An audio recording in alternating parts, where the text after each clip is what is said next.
नमस्कार देवियों और सज्जनों, व्यालोक वाणी में आप सभी का स्वागत है और हमारे साथ हैं अवनीश पीएन शर्मा जी। सर, आपका बहुत बहुत स्वागत है। आगे की बात करें बहुत बहुत उससे नमस्कार पहले जी। एक वीडियो दिखाऊंगा और वीडियो दिखाने से पहले आप लोगों को दिमागी नक्सल शब्द की याद दिलाऊंगा। पूरे देश में अभी इसी पर चर्चा हो रही है, हर एक व्यक्ति दिमागी नक्सल बन रहा है, लेकिन इसी देश का एक प्रदेश ऐसा है जहां इससे कोई फर्क नहीं पड़ रहा है, जहां तिलचट्टे नहीं जा रहे हैं, जहां दिमागी नक्सलों की आवक नहीं हो रही है, बल्कि वहां बुलडोजर गरज रहा है। सबसे पहले ये वीडियो देखिए और उसके बाद हम अवनीश सर से इस पर उनकी राय पूछेंगे और ये भी पूछेंगे कि कृपया इसके बारे में कुछ विस्तार से हमारे दर्शकों को बताएं, क्योंकि वो अपने पोटली में बहुत सारी जानकारी छुपा कर लाए हैं। तो पहले ये वीडियो देखते हैं। के डुमरियागंज तहसील में पथरा थाना क्षेत्र के पिपरा रामलाल में एक मदरसे को डिमोलाइज किया जा रहा है। अब ये मदरसे का डेमोलिशन चल रहा है। आप देख रहे हैं चारों तरफ फील्ड है, खेत है, खेल का मैदान है, बेसिकली ये सरकारी जमीन है और इसके बीच में अचानक से एक मदरसा उगाया है जैसे कि परंपरा है और ये 60 वर्षों से वहां काबिज था और धीरे धीरे कितना कब्जा हुआ, कैसे हुआ, इन सब के लिए चलते हैं सीधे अवनीश जी के पास। Sir, over to you. बिल्कुल बेलोक जी, आपने अपने इंटरव्यू में कहा कि खेल का मैदान और उसके बीच में ये मदरसा, बिल्कुल सही बात है। आसपास आपको खेल का मैदान दिखाई दे रहा है, लेकिन ये खेल के मैदान के बीच में जो मदरसा और मस्जिद दिखाई दे रही है 1938 का मामला है। 1938 में 5 स्क्वायर फीट यही मात्र दर्ज है कागजों में, और वो मस्जिद और मदरसे के नाम पर है। काश्तकारी किसी की रही होगी, उसने अपने निजी जमीन में ये मस्जिद और मदरसे का मामला उठाया। उसी के ठीक बगल में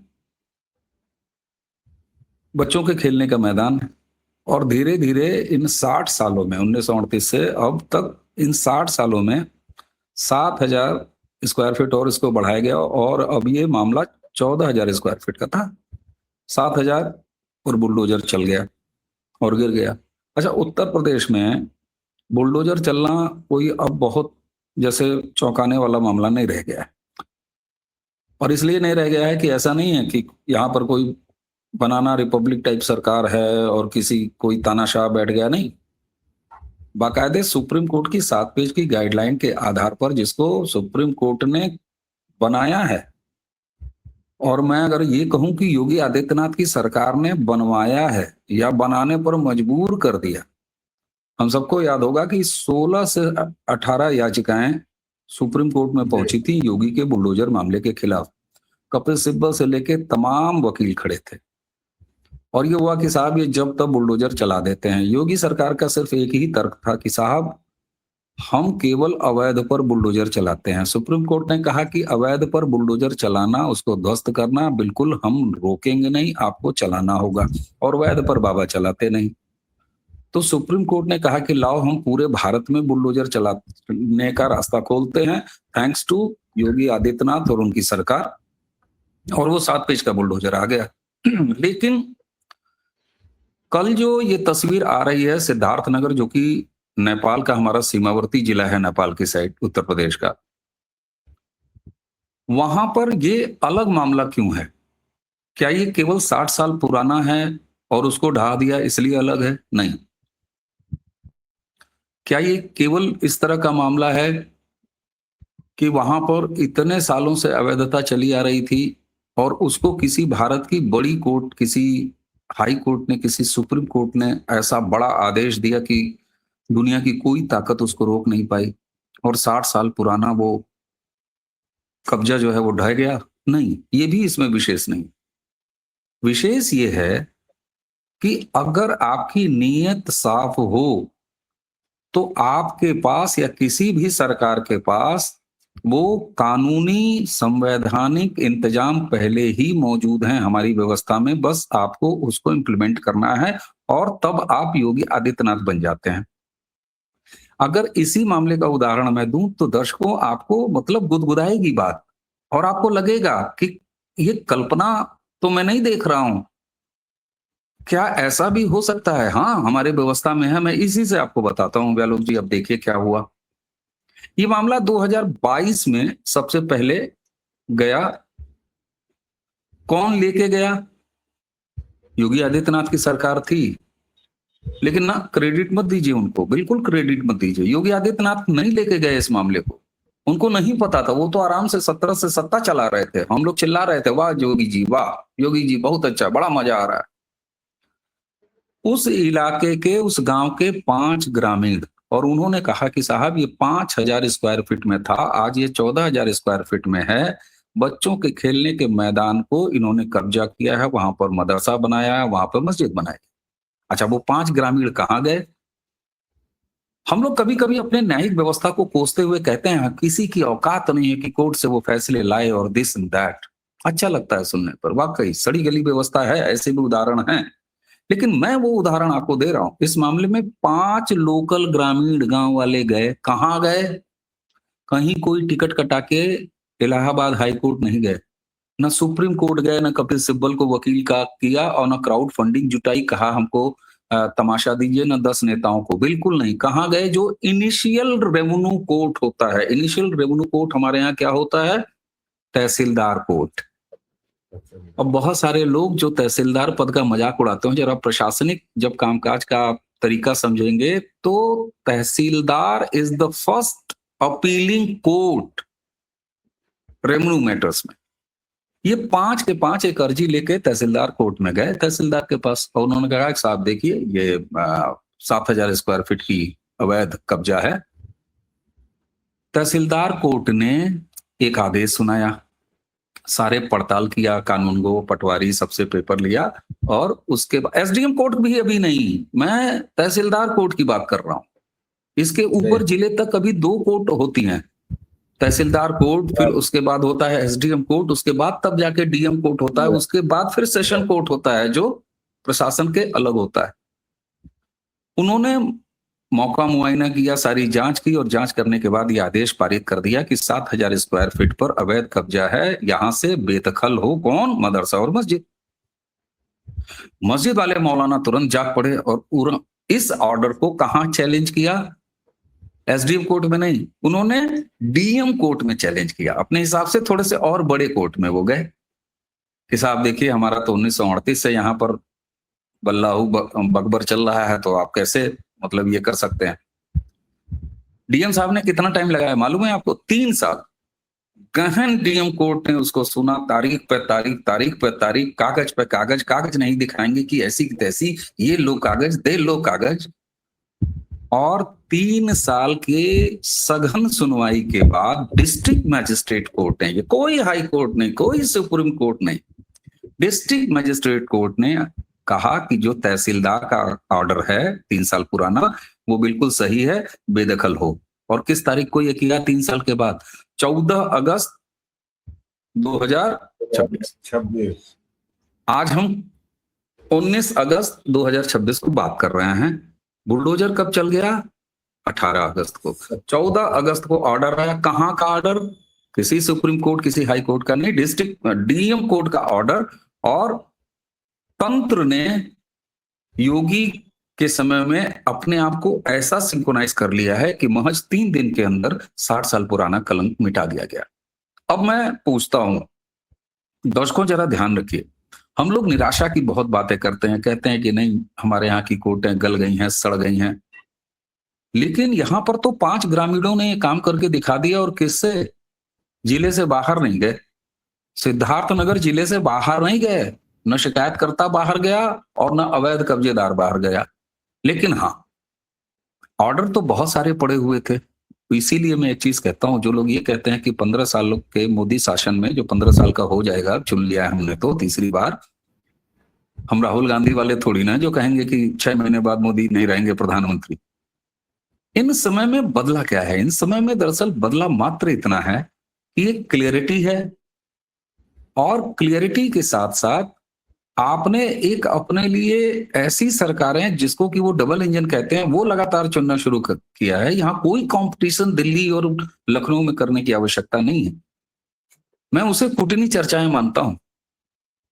मैं बल्कि इसको इस रूप में देखता हूं कि किस तरीके से डबल इंजन कॉन्सेप्ट, जिसमें एक दिल्ली वाला इंजन सतत विकास, डेवलपमेंट, सेंट्रल योजनाएं, बड़ी बड़ी परियोजनाएं, और दूसरा उसके सहयोगी के रूप में इनका जो स्टेट गवर्नमेंट्स हैं, अब उसमें एक स्वस्थ मॉडल योगी आदित्यनाथ निश्चित तौर पर वो प्रस्तुत कर रहे हैं। लेकिन यहाँ सपा का चरित्र आप देखिए, 27 का चुनाव है, इसलिए राजनीतिक इसके एंगल भी दिखाई देने चाहिए। मैं एक चीज पूछता हूं, अगर ये योगी जी ने अवैध कर दिया तो तुम छाती कूटने की जगह किसी कोर्ट में क्यों नहीं गए 3 दिन के बाद? और ये तो डिस्ट्रिक्ट मजिस्ट्रेट के कोर्ट के मामला था यार। तुम उसी सिद्धार्थ नगर के सेशन कोर्ट में चले जाते, तुम्हारे पास पैसे रुपए इकोसिस्टम की कमी नहीं है, तुम इलाहाबाद हाई कोर्ट चले जाते, तुम सुप्रीम कोर्ट चले जाते। भाई कपिल सिब्बल भैया तुम्हारे पास हैं, इमरान प्रतापगढ़ी का मैंने सुबह ट्वीट देखा है, रो रहा है, विक्टिम कार्ड खेल रहा है। मैं कहता तू ही भाई क्यों नहीं चला गया? कारण ये कि आपके पास कानून में सब कुछ मौजूद है। ये वही बंगाल है ना? क्या बंगाल में कोई नया कानून लिख दिया गया है क्या? क्या शुभेंदु अधिकारी सरकार में आए हैं तो कोई नया कानून लिखे हैं क्या? या 2017 में जब योगी आदित्यनाथ उत्तर प्रदेश पे आए थे तो उन्होंने क्या उत्तर प्रदेश के सारे पुलिसकर्मियों को बर्खास्त करके नई भगवा भर्ती की है क्या? नहीं ना, ऐसा नहीं हुआ है ना। तो सरकार का नेतृत्व जो होता है उसकी नीयत, और ये सब कुछ संभव हो पाता है जब हम सतत इस तरह की सरकारें अपनी 2 उंगलियों के जरिए चुनते हैं। शिकायतों की पोटली हमारे पास है, इसलिए मैं इस मामले को बिल्कुल अलहदा देखता हूं कि जहां मेरे लिए विलक्षण है कि सेशन कोर्ट में भी गए बिना केवल तहसीलदार और एसडीएम कोर्ट के साथ डीएम कोर्ट से आप 60 साल पुराने लैंड जिहाद के कारनामे को निपटा सकते हैं। तो मुझे तो लगता है कि अब इस देश में एक स्वस्थ बहस और तमाम प्रशासनिक और शासन से जुड़े हुए लोगों को इस मॉडल का अध्ययन करना चाहिए। और सबसे बड़ी बात, मैं उत्तर प्रदेश में एक विलक्षण चीज इस केस के जरिए और देख रहा हूं, समाज का पार्टिसिपेशन। तो डबल इंजन का कॉन्सेप्ट, उसके साथ समाज का पार्टिसिपेशन। वो 5 लोग, कोई बड़ा भाजपा का नेता, कोई मंत्री, कोई विधायक, कोई सांसद, कोई बजरंग दल, कोई नहीं गया, 5 सामान्य नागरिक गए और 60 साल के पुराने कलंकी ऐसी तैसी, बस उनको साथ मिला अपने 2 उंगलियों से चुनी हुई सरकार का, जिसने 14 अगस्त के ऑर्डर को 17 अगस्त 18 अगस्त में निपटा दिया। ठीक बात है। आपने, चूंकि मैं जिस पर आने वाला था, माइक्रो और मैक्रो लेवल पर जो बात कहने वाला था, आपने डबल इंजन के जरिए उसी की तरफ इशारा किया है। मैं ये यही कह रहा हूं दर्शकों कि देखिए, माइक्रो लेवल पर ये चीजें इसलिए हुई क्योंकि सुप्रीम कोर्ट की एक 7 पन्ने की पुस्तिका पहले से मौजूद है। तो अब ये केवल सिद्धार्थनगर ही नहीं, ये दरभंगा के लोग भी चाहें तो अवैध कब्जों को इस तरह से हटवा सकते हैं, ये पुरुलिया के लोग भी चाहें तो करवा सकते हैं, क्योंकि सुप्रीम कोर्ट ने एक दिशा निर्देश दे दिया है। दूसरी बात, वक्फ बाय यूजर, नए वक्फ कानून जो अमेंडमेंट हुआ है उसमें चूंकि वो खत्म कर दिया गया, इसलिए भी भाई लोग सिर्फ छात्र पीटने और हा हुसैन करने के अलावा कुछ नहीं कर सकते हैं, क्योंकि कानूनी तौर पर सारे दांव पेच उन्होंने आजमा लिए हैं। आप ये देख लीजिए कि मुसलमान 1 इंच जमीन नहीं छोड़ता है, चाहे आप कितने भी हों। रामलला का मुकदमा याद कीजिए, 500 वर्षों तक की लड़ाई लड़ी गई। इसलिए आप ये कैसे समझ रहे हैं कि सिद्धार्थनगर में इन्होंने छोड़ दिया होगा? नहीं, इनको पता था कि ये गलत है, और पता हमेशा होता है। अब इनकी थथरई नहीं चल रही है, ये समस्या है। तो अवनीश जी, आपने चूंकि इतने विस्तार से बताया, लेकिन मैं 2-3 दिन पहले आपका प्रारंभ पर वीडियो देख रहा था, उसमें पता चला कि ये तो केवल झांकी ही नहीं है, ये लगातार चल रहा है। आपने सैकड़ों करोड़ की जमीनों का पूरा उल्लेख किया था जिसको छुड़ाया गया है। थोड़ा सा उसको टच करते हुए, और चूंकि उत्तर प्रदेश का चुनाव आ गया है, वाणी का हम लोग श्री गणेश पिछली बार आप ही के साथ कर चुके थे, उस पर भी बात करनी है। तो इन सब को लेते हुए आपके कंक्लूडिंग रिमार्क्स प्लीज। बिल्कुल बिल्कुल। अच्छा, एक चीज इसको कंक्लूड मैं बताऊंगा और कैसे उत्तर प्रदेश में एक जो इनका डबल इंजन का कॉन्सेप्ट है वो कैसे सिंक्रोनाइज्ड होकर अच्छा काम कर रहा है। लेकिन आपने अभी वक्फ बाय यूजर का जिक्र किया। बहुत सारे हमारे राष्ट्रवादियों में ये एक भ्रम है, एक ये मिथ है कि कोई भी बिल अगर जेपीसी में जाता है तो इसका मतलब है कि उसको कुंद कर दिया जाता है, उसको कमजोर कर दिया जाता है। मैं इसी वक्त का एक उदाहरण दे देता हूं। ये वक्फ बिल जेपीसी में गया। जब जेपीसी में जाने के बाद जेपीसी ने फाइनल अपनी रिपोर्ट सौंपी तो उसमें जो विपक्षी सांसद जेपीसी में थे, उन्होंने इसमें 44 संशोधन ये सुझाए थे, रिकमेंड किए थे कि 44 अमेंडमेंट्स चेंजेस इसमें किए जाएं। उसी के साथ साथ जेपीसी में जो एनडीए के सांसद थे, उन्होंने 14 अमेंडमेंट्स और सुझाव इसमें डाले थे। अब रिजल्ट क्या हुआ? 44 के 44 विपक्षी सांसदों द्वारा सुझाए गए सुझाव नहीं इनकारपोरेट किए गए, नहीं माने गए, और 14 के 14 जो अमेंडमेंट्स सरकार के पक्ष की तरफ के सांसदों ने दिया था, वो सबके सब और ऐड होके, बल्कि सरकार ने जो भेजा था उसमें 14 और अध्याय जोड़ दिए गए और पेंचें जोड़ दी गई। तो आप इस भ्रम से कम दूर हो जाइए कि जेपीसी में जाने का मतलब है चाहे एफसीआरए गया हो, चाहे वक्फ गया हो, तो ये कमजोर हो जाएगा, लचीला हो जाएगा, और नहीं। मैं तो कई बार ना समझी के ऐसी बातें भी देखते हैं कि ले ये मोदी डर गया, जेपीसी में भेज दिया। अरे भैया, पहले देख तो लो। जेपीसी के चूल्हे से निकल के आने के बाद वो रोटी और कड़ी हो जा रही है, मामला और कड़ा हो जा रहा है। तो ये भ्रम दूर करना चाहिए। दूसरा, आपने कहा कि अभी 2 दिन पहले, मैं बताऊं, ये सीरीज ऑफ डेवलपमेंट है। मैंने इसीलिए कहा शुरू में कि बुलडोजर की कार्रवाई कोई नई नहीं है उत्तर प्रदेश में, तो रोज कहीं ना कहीं चल रही है। लेकिन सिद्धार्थ नगर वाला मामला इसलिए महत्वपूर्ण हो जाता है कि इसमें कोई बड़ा अमला, बड़ा दिमाग, बड़ा रिसोर्स, बड़ा आंदोलन इन्वॉल्व होने की जरूरत नहीं पड़ी। 5 लोकल ग्रामीण उठे, तहसीलदार कोर्ट से लेके डीएम कोर्ट तक गए और उन्होंने ये मामला निपटा दिया। आप सोचे, वक्फ अमेंडमेंट बिल के बाद क्या चीजें आई हैं? डिजिटलाइजेशन हुआ, सारी चीजों के डेटा सिंक्रोनाइज हुए जो सेंट्रल वक्फ बोर्ड में है। दर्शकों, आपको पता होना चाहिए कि अलग अलग स्टेट्स में अलग अलग स्टेट मदरसा वो वक्फ बोर्ड भी होते हैं और हैं। उत्तर प्रदेश में 2 हैं, शिया वक्फ बोर्ड, सुन्नी वक्फ बोर्ड। आप कल्पना कीजिए कि उत्तर प्रदेश में स्टेट वक्फ बोर्ड में दर्ज 78,000 प्रॉपर्टीज, 78,000 प्रॉपर्टीज उनको बेच दिया, उनके कागज गायब कर दिए, और इसकी कुल कीमत 2.04 लाख करोड़ रुपए की कीमत का। जो वक्फ का सेंट्रल अमेंडमेंट आया, उसके जरिए जब डिजिटल पद्धति से इन सारी चीजों को सिंक्रोनाइज किया गया, तो मिलान में ये अंतर नजर आया। 2,78,000 के आसपास प्रॉपर्टीज थी, जिनमें से 78,000 2.4 लाख करोड़ की ये गायब मिली।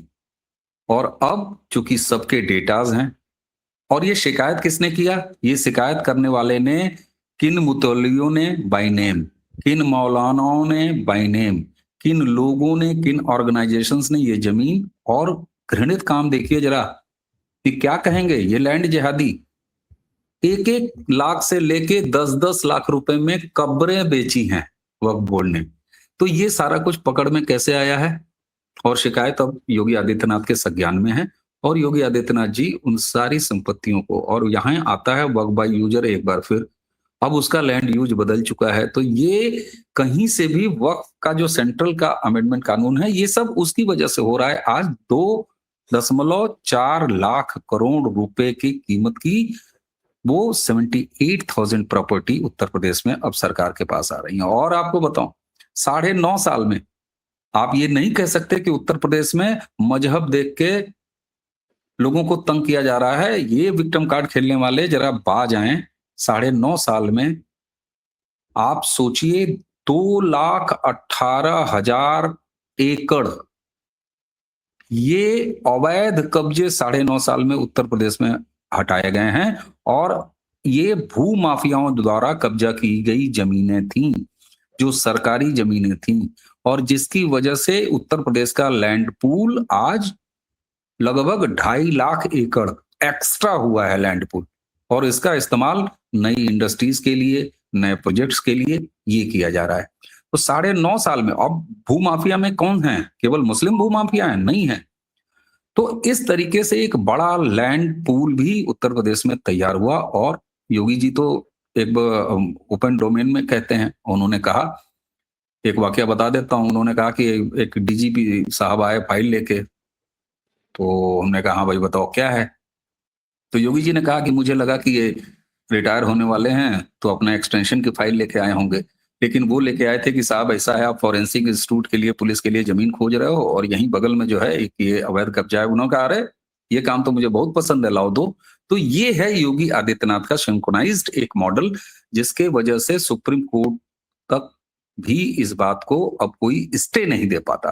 तो मुझे लगता है कि ये एक फूल प्रूफ ऐसा तरीका है जिसको एक स्वस्थ परंपरा के तहत अब बाकी लोगों को भी फॉलो करना चाहिए। और सुखद है कि आप देखिए बंगाल में सरकार बदलते ही उसको फॉलो किया गया, असम में ऑलरेडी चल रहा है, उत्तराखंड में चल रहा है, राजस्थान में, तो कुछ जगह गति और बढ़ाने की आवश्यकता है। जी।